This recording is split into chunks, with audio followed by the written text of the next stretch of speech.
News, বাংলায় খবর, বাঙালির খবর। কি মনে করছেন এই নির্বাচনে ভোট নিয়ে? মানুষ তো বুঝতে পেরেছে যে এবারে তারা যে কটা সিটও বিজেপি পেয়েছে, এটাও যে তাদের পাওয়া উচিত হয়নি সেটা এখন বুঝতে পারছে যে তাদের পাওয়া উচিত হয়নি।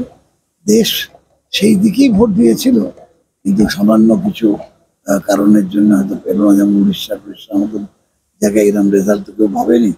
এই পশ্চিমবঙ্গে এই উপনির্বাচনে বাংলার মানুষ আবার প্রমাণ করে দিল যে তাদের সামনে তারা নেত্রী বলতে যাকে বোঝে তার নাম মমতা বন্দ্যোপাধ্যায়, তারা আর কাউকে নেতা বা নেত্রী বলে মনে করে। এরপরেও দেখা গেল কল্যাণ চৌধুরী তিনি নির্বাচনে আর আদালতে মামলা করাতে দেরি হয়েছে। তারপর নির্বাচন যখন আবার উনি পুনর্নির্বাচন দাবি করছেন আদালতে। এই তো হেরে গেলে মানুষ অনেক কথা বলে, বুঝতে পেরে গেছিল যে হেরে যাবেন। এই আগাম একটা জমি তৈরি করে রাখছেন মানুষের কাছে বলবার জন্য।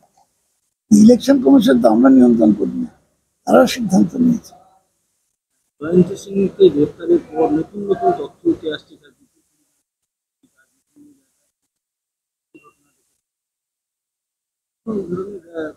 তৈরি করছে।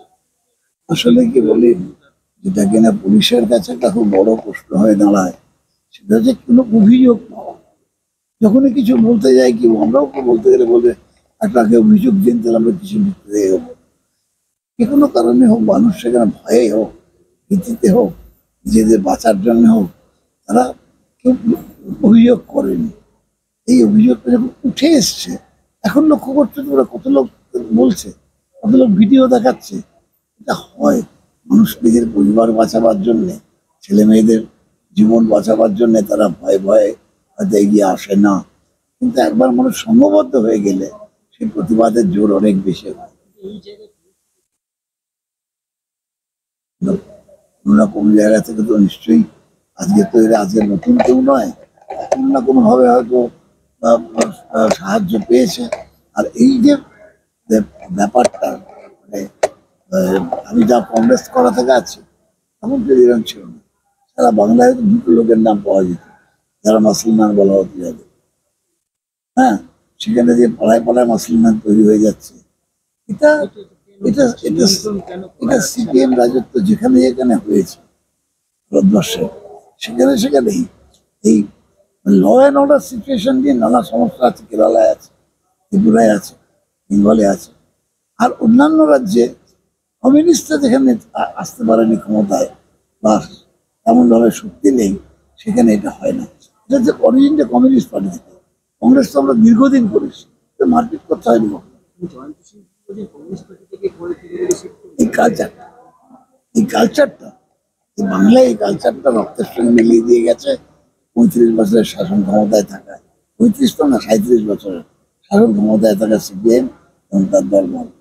ফলে মানে আজকে যারা অনেকে বৈষ্ণব হয়ে গেছে দেখায়, যারা আমি তাদেরকে ফেস করে এসেছি বারুইপুরে, তাদেরকে ফেস করছি এখনো, তাদেরকে আগেও ফেস করেছি, দেখেছি তারা কত বড় বাপের মানে মানে হতে পারে, সমাজ বিরোধী হতে পারে, খুনি হতে পারে। আমি নিজের চোখের সামনে দেখেছি। গ্রামকে গ্রাম পুড়িয়ে দিত এরা। আমি মমতা বন্দ্যোপাধ্যায়কে নিয়ে গেছি কাকসায়, বর্ধমানে। আমি সিদ্ধার্থ শঙ্কর রায়কে নিয়ে গেছি বারুইপুরে, গ্রাম পুড়িয়ে দিয়েছিল বলে। আমি বিক্রম সরকারকে নিয়ে গেছি বর্ধমানে, আমি 5 বছর 5.5 বছর অবদার পাচ্ছিলাম।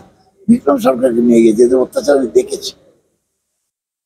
সেইটা অরিজিনালটা থেকে গেছে, সেটা মানুষের মধ্যে থেকে গেছে, এখনো পর্যন্ত সেটা চলছে মানুষের মধ্যে।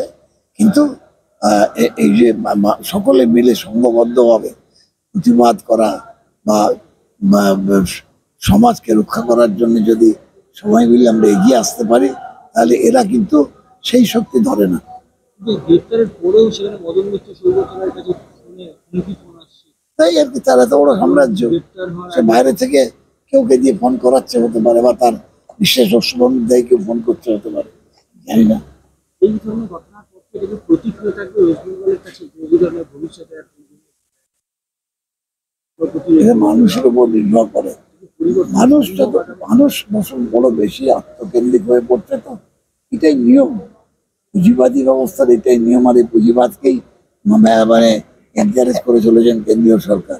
এই পুঁজিবাদী ব্যবস্থাই বাংলার মানে সর্বনাশ করছে, দেশের সর্বনাশ করছে। বড় লোকের হাতে আরো বেশি পয়সা যাচ্ছে, গরিব আরো গরিব হচ্ছে। এই যে ব্যবস্থা, তার থেকে কিন্তু এই সমস্ত মাস্তান গুন্ডা হানা টানা সবকিছুর জন্ম হয়। এটাকে বুঝে মানুষের কাছে আবার লড়াই নামতে হবে আমাদের।